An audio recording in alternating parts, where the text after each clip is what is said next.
We have some new developments in the Reedy Creek story. Disney Plus Day is coming to Disneyland with a magic morning. There's a new Batu bounty hunter game coming to Galaxy's Edge. And Walt Disney World has made some changes to their reservation system that may interest guests here at Disneyland. All this and more coming up next on Fresh Baked.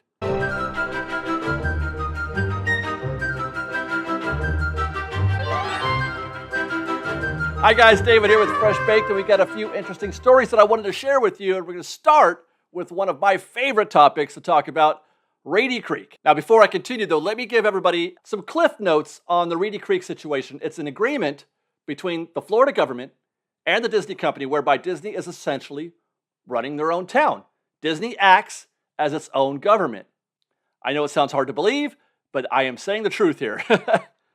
They build the roads, they fight the fires, they police the citizens. They are also free to run their park free of governmental interference. They can do pretty much whatever they want. The Florida legislature recently signed into law a dissolution of this agreement effective June of 2023. But back in May, residents of Osceola County, one of the two counties affected by the Reedy Creek Improvement District, filed a complaint in Florida court claiming that by moving to dissolve Reedy Creek, Florida residents would have to shoulder the upwards of $2 billion in bond debt, a factor that is a major component of the Reedy Creek debate. Presently, the Disney company, by virtue of their standing in the Reedy Creek Improvement District, being that they operate it, basically, they are responsible for repaying that bond debt. But if dissolved, that bond debt becomes the responsibility of whatever agency or party that takes over that district. In other words, the local government, Orange and Osceola counties. They would have to pay that back, and they would pass that on to the residents of Osceola County and Orange County via probably property taxes. So these residents of Osceola County, they're saying that the defendant's violation of Disney's First Amendment rights, that is, the state of Florida, has resulted in a violation of the plaintiff's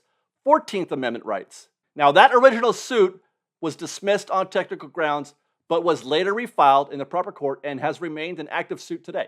Florida Governor Ron DeSantis has asked that the new case be dismissed on the grounds that the plaintiffs don't have any legal right to prohibit the state from dissolving government entities. But that's expected. Logically even, it makes sense to me that citizens shouldn't have the right to summarily say that a government can't dissolve its own government entity. But what is interesting about this development is that in filing this motion, it sounds like DeSantis is saying that they may not even dissolve the Reedy Creek district anyway. The motion states that the complaint fails to provide facts showing how the potential dissolution of the agreement could infringe on their rights, assuming it were to even happen.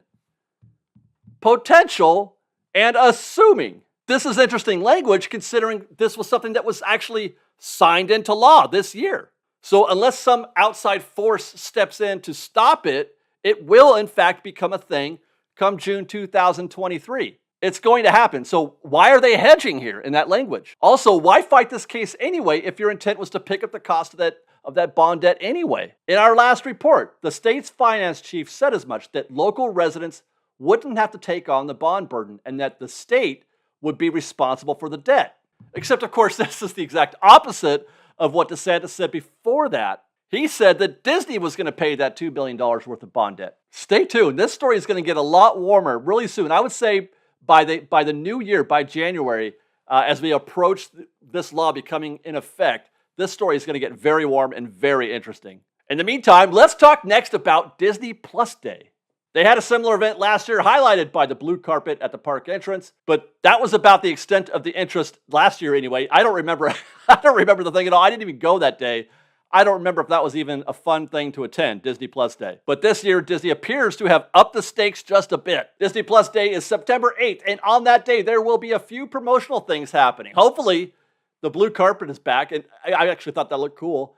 There's also going to be complimentary photo pass, chalk art in downtown Disney, festive food and beverages like blue churros or blue cocktails around downtown Disney, photo ops. Meanwhile, guests of any of the 3 resort hotels get a movie screening, and those guests that are at the park that day, that have a reservation for that day, and are also Disney Plus subscribers, get to go into the park a half an hour early at 7:30 a.m. ahead of the 8 a.m. rope drop. It's magic morning for Disney Plus subscribers.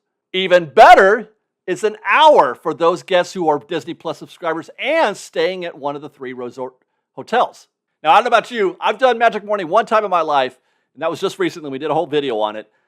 I really enjoyed it. I really enjoyed it. I would use it at Disneyland. Don't use it at DCA. I had a great time. Lots of strategy to be invoked there.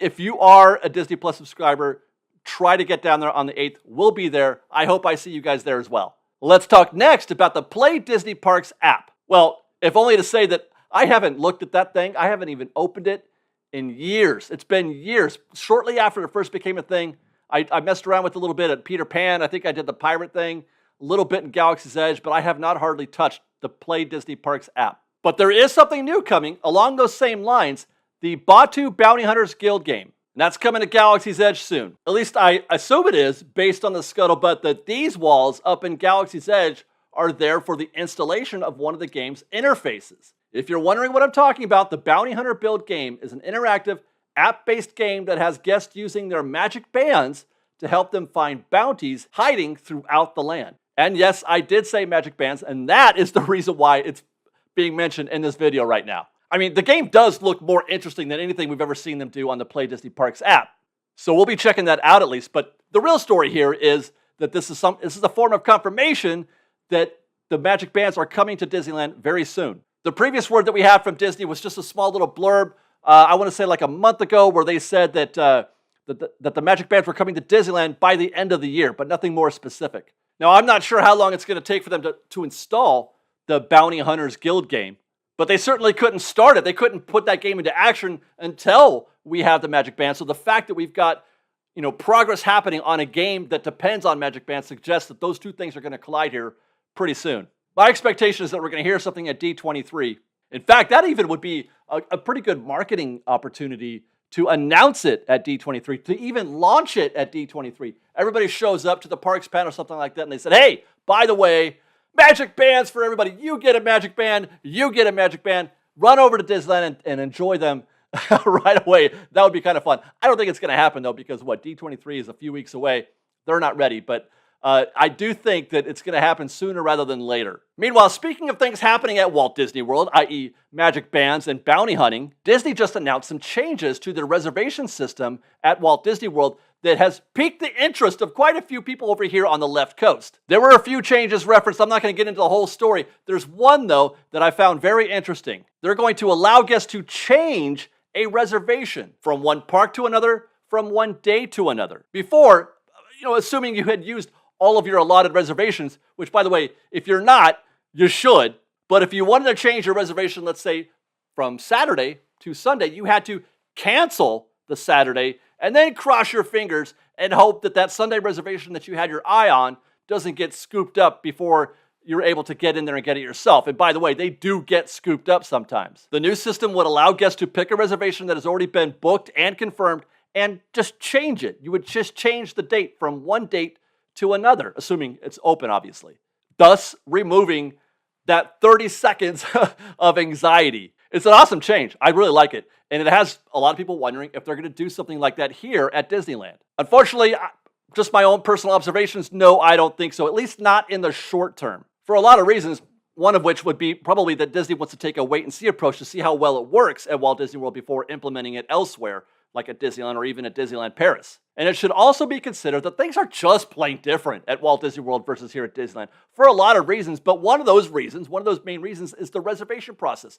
Making a reservation at Disneyland is quite a bit different than it is at making a reservation at Walt Disney World. For one, there's 4 different parks, which complicates the reservation process a little bit more. And also because hotel reservations are tethered to park reservations. The 4 parks means that choosing your starting park is more complex. Thus, changing your park is kind of a big deal. Here, it's not a deal at all. But changing your starting park at Walt Disney World is a big deal because you have to check in. You have to scan in to your starting park before you can park hop. And it's quite a commitment going to a park at Walt Disney World. It's not like it is here where Disneyland and DCA are literally, 300 feet apart. But perhaps more important than that is how the hotel reservations work with the park reservation, especially for those guests who are staying for more than 5 days. I won't bore you with all the machinations other than to say that allowing guests to change a park reservation solves a problem that is quite unique to Walt Disney World and is not a situation that applies at all at Disneyland. And that is why I don't think we're going to see this change happen here at Disneyland anytime soon. With that said, just this little brief dive that I took into the Walt Disney World reservation process, I think I can safely say that going to Walt Disney World can be a bonkers experience when you compare it to the relative ease of going to Disneyland. I mean, I don't know how you guys do it.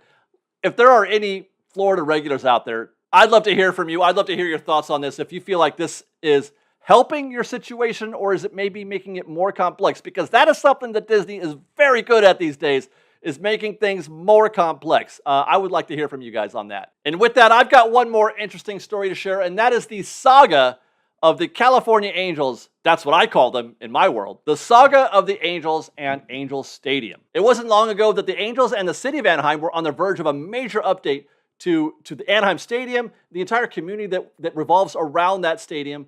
There were plans for that. There were plans for the parking lot, a whole new modern community, all of it centered on the sale of the Anaheim Stadium to Artie Moreno, owner of the Angels. The sale was confirmed and plans were set into motion. Then the sale was canceled. Then we found out that Anaheim Mayor Henry Sadu was crooked. Then the Los Angeles Angels of Anaheim baseball team turned into a bit of an embarrassment. They're kind of terrible in spite of having two of the best players in all of baseball. And today we learned that Angels owner Artie Moreno is looking to sell the Angels. It's been an incredible journey, but not in a good way. When you hear that, it's been an incredible journey. No, this has been an incredibly bad journey for Artie Moreno and the Angels. He was this close to being king of the city if they had gotten that thing done. But now it looks like he's persona non grata with the Angels community in the city of Anaheim. Nobody is rooting for Artie Moreno right now. And it looks like he's ready to cash out. Now, I bring it up here because of the connections to Disney, of course. Anything that happens in the city of Anaheim that is newsworthy has some kind of connection to Disney. So I'll start by answering one of the most common questions that people are going to have on this. No, I don't think Disney is going to buy the Angels. A, it's just not the business that they want to be in today. And two, they've already been down that road. They owned the Angels back in the 90s and the early 2000s, back when they had those awful uniforms. In fact, it's from Disney that Artie Moreno bought the Angels in the first place. I will say, though, the Angels won their only World Series while owned by Disney, so good times. I'm an Angel fan, in case you hadn't noticed, whatever that's worth. But that brings to mind another variable that has always been brought up in the plans in Disney, and people talking about Disneyland expanding Anaheim Stadium. When the Angels were threatening to move the team out of Anaheim into possibly Long Beach or Tustin, immediately people started asking, hey, why doesn't Disney swoop in and buy Angel Stadium? It's certainly big enough to hold a theme park. It made sense, even though it's fairly disconnected from Disneyland proper and from the Toy Story parking lot for that matter. It's not exactly close. It's, I don't know, a mile away, I would say. But, of course, the inertia of the times had everything staying right where it was. The Angels didn't move, and the stadium didn't get sold. Well, and actually, it got sold for a minute to Artie Moreno and the Angels. But now, all bets are off if the team is sold. The new owner could easily just decide, I don't want to be in Anaheim. Now, it's not common, not in baseball anyway. As a matter of fact, I can't even think of when that's happened in recent memory. Well, I thought Brooklyn moving to Los Angeles. There's one. So I don't expect that to be the case, but we are going to have to entertain those debates anyway until this situation is resolved. So there's basically two big questions there. Will the new owner want to stay in Anaheim, and will the city of Anaheim sell the stadium to that new owner? And if so, the only other question that I have is, would the new owner change that stupid Los Angeles Angels of Anaheim team name? Nobody thinks it's a good idea. Nobody. I think everybody hates it. My vote is the California Angels. That was the team name when I was a young man in the 70s and the 80s, going to Angel games constantly. You can even bring back the big A on the logo on the hat. I love the big A on the hat. I have such awesome memories of eating ice cream out of the big A, the helmet cup in our season ticket seats, watching Mark Langston and Chuck Finley and when Dan Ford. Oh my God, I'm having so many flashbacks right now. Bring back the California Angels. Bring back the halo. Turn the halo on. I'm an Angel fan. And then also, while you're at it, get some pitching. We could use some pitching. That's it, guys. That's our show for today. Thanks for watching. Follow us on Instagram at _FreshBaked, on Twitter at FreshBakedDisney, that's fresh with no E, and on TikTok at FreshBakedDisney. And if you like our show and want to show your support, please do consider joining our Patreon campaign at patreon.com/freshbaked. Otherwise, thanks as always for joining us. We love you guys very much. Be safe out there. Be kind to one another. And Fresh Baked.